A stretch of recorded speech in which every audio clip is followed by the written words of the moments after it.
PM Narendra Modi रविवार को कोलकाता में आयोजित अंतर्राष्ट्रीय योग दिवस समारोह में पूरे रंग में नजर आए। उन्होंने मुख्य कार्यक्रम में बोलते हुए कहा कि योग दिवस के आयोजन का लक्ष्य न सिर्फ स्वस्थ भारत का निर्माण करना है, बल्कि नागरिकों के जीवन में योग के जरिए सुख, शांति और भाईचारे को बढ़ाना भी है, जो नियमित योग से ही संभव है। पीएम ने कहा कि योग दुनिया का सबसे बड़ा सामुदायिक उत्सव बन चुका है, जो लोगों, देशों और संस्कृतियों को एक साथ जोड़ने का जरिया बन चुका है।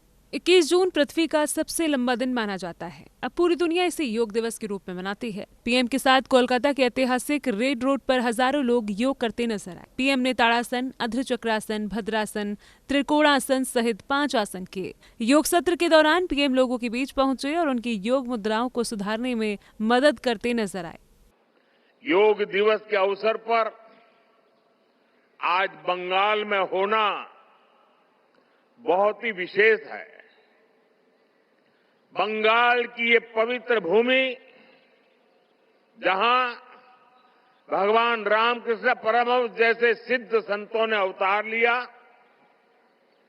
जहां से निकलकर स्वामी विवेकानंद ने पूरे विश्व को योग से परिचय कराया, जहां महर्षि अरविंद जैसे महान योगी ने जन्म लिया,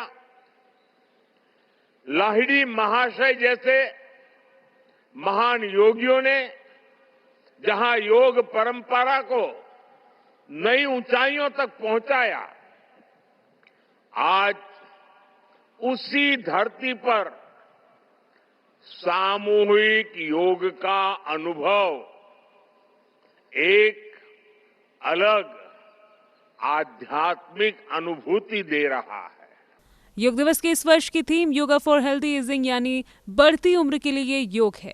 इस थीम का मकसद ये बताना है कि योग सिर्फ फिटनेस का माध्यम नहीं, बल्कि उम्र बढ़ने के साथ शरीर, मन और मानसिक स्वास्थ्य को बेहतर बनाए रखने का भी तरीका है। महर्षि अरविंद भी कहते थे,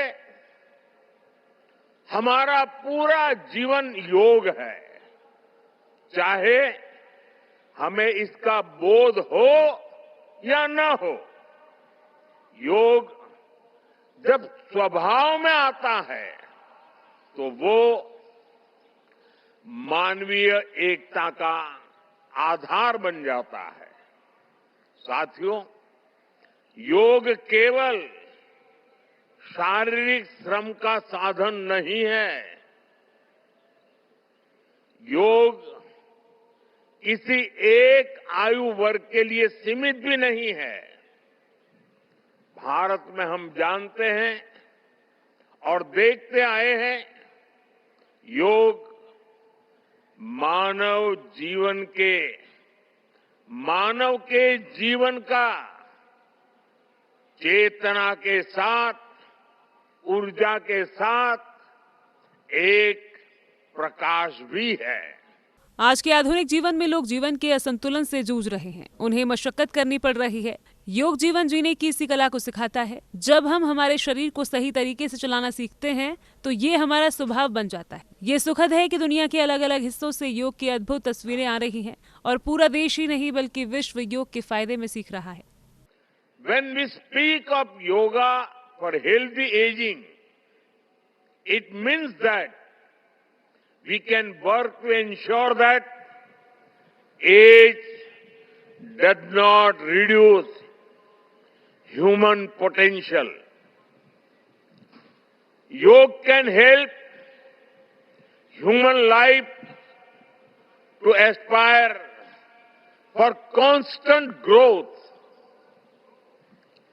Our target must be to be more flexible at 40 than we were at 20. Our target must be to be more energetic at 50 than we were at 30. Our target must be to be more resistant to lifestyle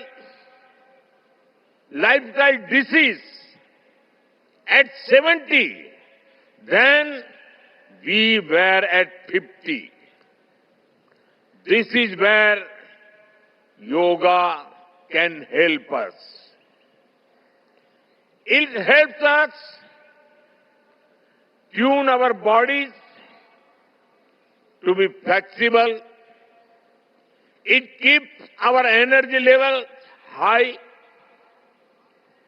It also helps us maintain a calm, stress-free life and help to keep lifestyle disease away. योग सिर्फ बुजुर्गों के लिए नहीं, युवाओं के लिए भी फायदेमंद है। योग को सभी उम्र के लोगों के लिए देखा जाना चाहिए। समय के साथ योग आदत में शामिल हो जाता है। ब्यूरो रिपोर्ट, सी न्यूज़, आगरा।